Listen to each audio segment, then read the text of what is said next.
నమస్కారం. పూరి జగన్నాథ్ ఆలయంలోని రత్న భాండార్ గురించి మీరెప్పుడైనా విన్నారా? అసలు రత్న భాండార్‌లో ఏముంది? అనే విషయాలన్నీ కూడా ఇప్పుడు మనం తెలుసుకోబోతున్నాం.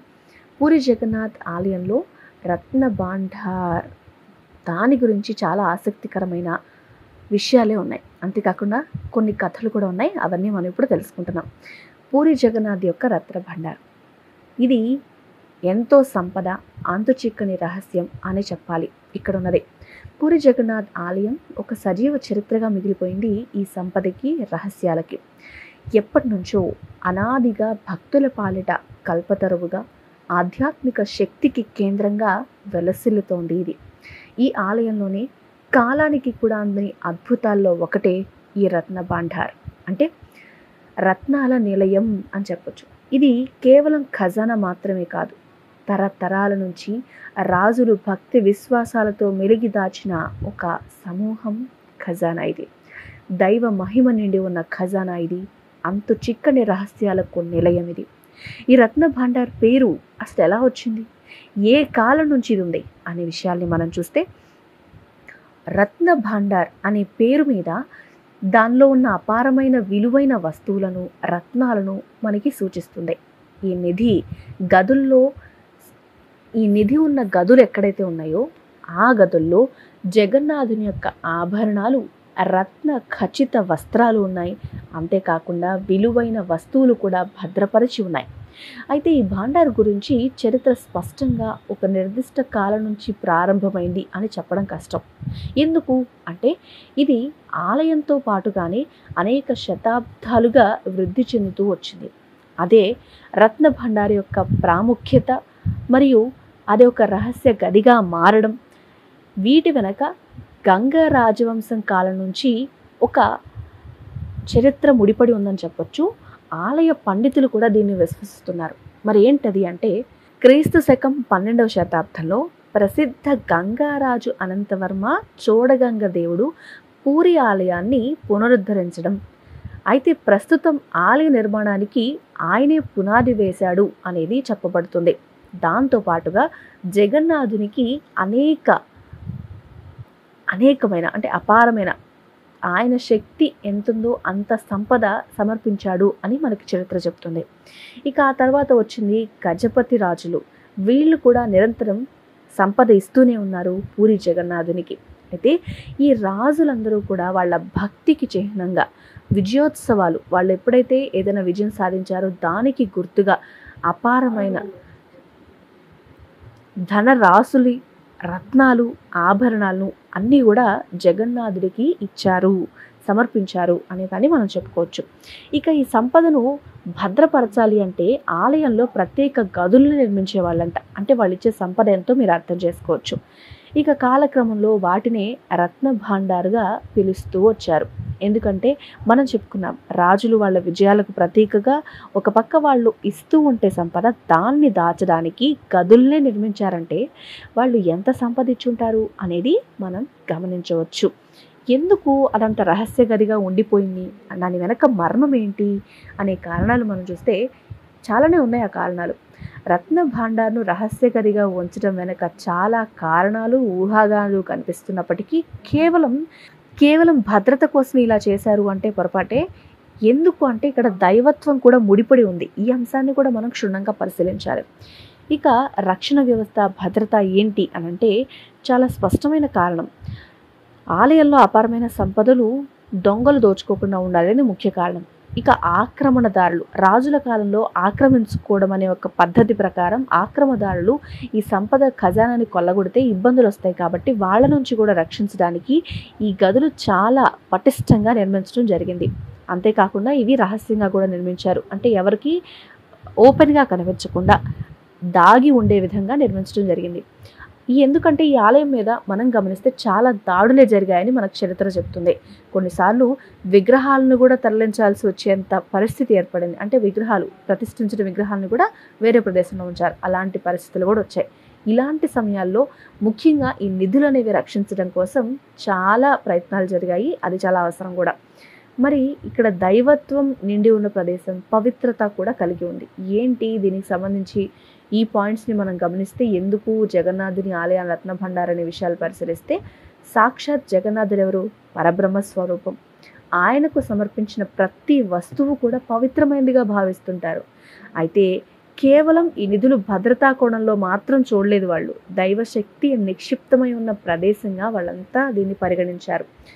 మనుషులకు సాధారణ దృష్టికి వేవి కూడా కనబడకుండా దైవ మహిమతో ఉన్న రహస్య ప్రదేశంగా దీన్ని ఉంచడం భక్తుల విశ్వాసాలను బలంగా చేస్తుంది అనే ఒక ఉద్దేశంగా మనం చెప్పొచ్చు. అంటే రాజుల కాలం నుంచి వీటిని రక్షించాలన్న ఉద్దేశంతో వీటికి శక్తి ఉంది, ఇవి రహస్యంగా ఉంచబడ్డాయి అనేది మనం గమనించాలి. ఎందుకంటే దేవుడికి సమర్పించిన దాన్ని దైవత్వం మొదటగా ఆయనకు సమర్పిస్తారు. ప్రతి ఒక్క వజ్రాన్నో లేకపోతే ఒక బంగారాన్నో మనం ఎలా చూస్తాం? పవిత్రమైన వస్తువులుగా చూస్తాం. వాటికి స్నానాలు చేయించాం. కానీ భగవంతునికి ఇచ్చినప్పుడు అవి పవిత్రంగా వాడతారు కాబట్టి వాటికి విలువ ఎక్కువ అనేది మనం నమ్ముతాం కదా. అలానే ఇది కూడా ఖచ్చితంగా కొన్ని నిబంధనలు, శాపాలు అనేవి ఉన్నాయా అంటే నిధులున్న చోట ఇలాంటి నిబంధనలు లేకపోతే శాపం ఇలాంటి పదాలు మనం వింటూనే ఉంటాం. మరి పూరి ఆలయానికి సంబంధించి మనం చూస్తే ఈ రత్న భాండార్ను తెరవడం విషయంలో చాలా కఠినమైన నిబంధనలే ఉంచారు. రాజుల కాలంలో ఈ నిధులను ప్రత్యేక సందర్భాల్లో మాత్రమే తీసుకురావాలని, అది కూడా కొన్ని ప్రత్యేకమైన పూజలు, ఆచారాలు పాటించే సమయంలోనే తెరవాలని నియమాలు ఉండేవి. ఏది రాజుల కాలంలోనే ఆ నియమాలు అంత కఠినంగా ఉండేవి. మరి ఈ నియమాలను పాటిస్తూ వాళ్ళు ఉండేవాళ్ళు. ఒకవేళ వాటిని ఉల్లంఘిస్తే తీవ్రమైన పరిణామాలు ఎదురవుతాయని, అంతేకాకుండా దేవుని యొక్క శాపం తగులుతుందని పూర్తిగా అక్కడ ప్రజలు, భక్తులు కూడా నమ్మారు. ఈ నమ్మకమే ఈ గదులను ఇప్పటికీ రహస్యంగా మూసి ఉంచడానికి ముఖ్యమైన కారణాల్లో ఒకటిగా మనం చెప్పుకోవచ్చు. మరి ఆధ్యాత్మికతని, శక్తిని నిక్షిప్తం చేసి ఉందా అంటే అవును. కొంతమంది పండితులు రత్న భండార్ కేవలం సంపదలకు నిలయం మాత్రమే కాదు, ఆలయం యొక్క ఆధ్యాత్మిక శక్తిని అది నిక్షిప్తం చేసే ప్రదేశం అని కూడా నమ్ముతున్నారు. ఆ గదుల్లో ఎన్నో నిధులు, పూజల ద్వారా పొందిన దివ్యశక్తిని వాళ్లలో నిక్షిప్తం చేసుకుని ఉన్నాయి ఆ గదులు. ఆలయం యొక్క శక్తి ఇంకాస్త పెంచుతాయని భావిస్తారు. దీనికి ఒక కారణం ఉంది. మన దగ్గర ఉన్న వస్తువులు మనలో ఉన్న శక్తిని లాక్కోగలిగే శక్తి కొన్నిటికుంటుంది. ముఖ్యంగా లోహాల్లో లేకపోతే వజ్రాలు లేకపోతే బంగారం, వీటికి ఒక శక్తిని ఆకర్షించే తత్వం, బంగారానికి ఆకర్షించే తత్వం ఉంది కాబట్టే కదా ఇప్పటికీ మహిళలు ఎంతోమంది వజ్రాలన్నా బంగారం అన్నా అంత ఇంట్రెస్ట్ చూపిస్తారు. మరి అవి శక్తిని ఆకర్షిస్తున్నట్టే కదా, ఎదుటివారిని ఆకర్షిస్తున్నట్టే కదా. అలాగే భగవంతుని శక్తిని కూడా అవి ఆకర్షిస్తాయి అని ఇక్కడ అనేక మంది నమ్ముతున్నారు. ఒక సజీవ సాక్ష్యం కూడా ఇప్పటికీ మనం వాటి మీద చూపిస్తున్న ప్రేమాభిమానాలకి గుర్తుగా కూడా మనం దీన్ని విశ్వసించాల్సిన అంశం. అంతేకాదు భగవంతునికి పూజ చేస్తారు కాబట్టి ఆ పూజల ద్వారా కూడా దివ్యమైన శక్తి వాటిలో అది నిక్షిప్తం చేసుకుని ఉంది. ఆలయం శక్తి ఇంకాస్త ఆ రత్నాలు, ఆ భాండాగారం ఉండటం వల్ల శక్తి పెరుగుతుంది ఆలయానికి అనేది కూడా అందరూ నమ్ముతూ ఉంటారు. మరి అంతు చిక్కని రహస్యాల నిలయంగా పూరి ఉందా అంటే రత్న భాండార్లో 2 విభాగాలే ఉన్నాయి. ఈ రత్న భాండార్ కనుక మనం గమనిస్తే బయట భాండార్, బహిర్భాండార్, లోపల భాండార్. భితర్ భాండార్ అంటే లోపల బయట ఉన్నవి అని చెప్పుకోవచ్చు. ఏంటంటే బయటి భాండార్ని అప్పుడప్పుడు తెరుస్తారు. ఆభరణాలను శుభ్రం చేయడం, కొత్త ఆభరణాలను చేర్చడం లాంటివి, అంటే ఎవరైతే వేరే వాళ్ళు ఇచ్చుంటారో కొత్తవి అవి వాటిలో ఉంచడం కానీ చేస్తారు. ఇక లోపలుండే భాండార్ మాత్రం అసలు కొన్ని శతాబ్దాలుగా తెరవనే లేదట. దీన్ని చివరిసారిగా ఎప్పుడు తెరిచారు అంటే 1926లో తెరిచారు. ఈ విషయాన్ని కూడా కొంతమంది చెప్తేనే ఇప్పుడు మనకు తెలుస్తుంది. కానీ దానిలో ఏముందనే పూర్తి వివరాలు మాత్రం ఎవ్వరికీ తెలియదు. ఇది ఇంకాస్త మర్మంగా, రహస్యంగా మారిపోయింది ఇప్పటి వరకు తెరవలేదు కాబట్టి. ఇక లోపల భాండార్లో అనూహ్యమైన సంపద ఉందని, కొన్ని రహస్య ద్వారాలు, గుప్త నిధులు కూడా ఉండవచ్చని అనేక రకాలైన ఊహాగానాలు ఉన్నాయి. కానీ ఈ మర్మం, ఈ రహస్యం దాన్ని ఇంకాస్త శక్తివంతంగా, ఆసక్తికరంగా నిలుపుతుంది అని చెప్పుకోవచ్చు. ఇక రత్న భాండార్ ఒక గది కాదు, అది పూరి జగన్నాథ్ ఆలయం యొక్క ఆత్మలో ఒక భాగంగా ఉండిపోయింది అని చెప్పొచ్చు. ఇక దాని గురించి నిరీక్షణ ఇంకా ఆసక్తి పెరిగిపోయాయి ప్రజలకి. ఎందుకంటే శతాబ్దాలుగా తెరవని ఈ గదిలో ఏముంటుంది అనే ప్రశ్న భక్తులు, చరిత్రకారులు, ఇక సామాన్య ప్రజల్లో ఎప్పటికీ ఇది ఆసక్తిని, ఉత్సుకతని రేకెత్తిస్తూనే ఉంటుంది.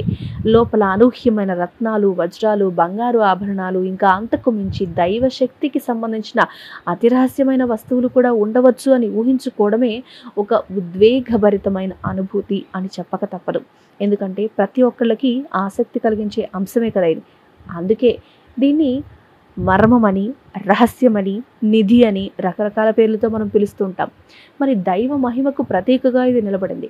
ఈ గదిలో ఉన్న నిధులు జగన్నాథుని అఖండ ఐశ్వర్యానికి, దైవ మహిమకు ప్రతీకలుగా నమ్ముతారు. భక్తులైతే ఈ నిధులన్నీ స్వామివారివే అని, ఆయనకు సమర్పించిన ప్రతి అణువు కూడా అతి పవిత్రంగా ఉంటుందని నమ్ముతుంటారు. ఈ నమ్మకమే వాళ్ళలో మరింత భక్తిని, దైవత్వం పట్ల గౌరవాన్ని కూడా పెంపొందిస్తూ ఉంటుంది. నిశ్శబ్ద సాక్షి ఎవరు అంటే, రత్న భండార్ ఆలయం యొక్క చరిత్రకు, అనేక రాజ్యాల పతనాలకు, ఉద్ధరణలకు ఒక నిశ్శబ్ద సాక్షిగా నిలుస్తుందని చెప్పచ్చు. అంటే లోపల గదులు ఎంత చరిత్ర కలిగి ఉన్నాయి, ఎంత సంపద తమలో దాచుకున్నాయి ఊహించుకుంటేనే ఒక ఆధ్యాత్మిక శక్తి మనలో అనుభూతి చెందేలా చేస్తుంది. ఎందుకంటే ఎంతోమంది రాజులు ఎన్నో ప్రదేశాల్లో రాజ్యాలు ఆక్రమించుకోవడం, అనేక సంపదను దాచిపెట్టడం, ఆ సంపదను మొత్తాన్ని ఆలయానికి ఇవ్వడం అంటే అక్కడ అంత చరిత్ర ఉన్నట్టే కదా. ఆ రాజులు వాడినవి మనకి ఇప్పటికీ దొరకాలంటే దొరకవు. వాటిని ఎప్పుడూ మార్చేయడమో లేకపోతే ఎక్కడో ఉంచడమో చేశారు. కానీ ఇప్పటికీ దాన్ని రహస్యంగా ఉంచుతున్నారు కాబట్టే ఆ చరిత్ర యొక్క మర్మం అంతా కూడా అక్కడ దాగి ఉంది అనేది నమ్ముతారు. చివరిగా పూరి జగన్నాథ్ ఆలయంలో రత్న భండార్ ఒక ఖజానా గది కాదు, అది భారతదేశం యొక్క సంస్కృతి, చరిత్ర, ఇంకా దైవత్వం యొక్క అంతర్భాగంగా చెప్పుకోవాలి. దాని పేరు, ఆరంభం, రహస్య స్వభావం అన్నీ కలిసి ఒక చక్కని కథని మనకు తెలియజేశాయి. ఈ గదిలో నిధులు, వాటిని కాపాడుతున్న నిశ్శబ్ద రహస్యాలు, మరియు దాని చుట్టూ అలుముకున్న దైవత్వం, ఇవన్నీ కలిపితే రత్న భండార్ని పూరి జగన్నాథ్ ఆలయం యొక్క గుండెగా చెప్తుంటారు. ఎప్పటికీ తరగని ఆసక్తిని, శక్తిని రేకెత్తించే ఒక అద్భుతమైన నిదర్శనం పూరి జగన్నాథుని ఆలయం ఇప్పుడు రత్న భండార్ యొక్క అంశాల సమ్మేళనంగా చెప్పుకోవచ్చు. మీరేమంటారు? పూరి జగన్నాథ్ ఆలయంలో ఉన్న ఈ రహస్యాల గురించి మీకేమనిపిస్తుంది? కామెంట్ రూపంలో తెలియజేయండి. వీడియో నచ్చితే లైక్ చేయండి, షేర్ చేయండి. అలాగే మా ఛానల్ని సబ్స్క్రైబ్ చేసుకోండి. ఇలాంటి రహస్య నిధుల గురించి, రహస్యమైన అంశాల గురించి మీకు తెలియజేస్తూనే ఉంటాం. అంతేకాకుండా ఇవి రహస్యాలు కాదు అని సైన్స్తో నిరూపిస్తూ కూడా ఉంటాం. Thanks for watching.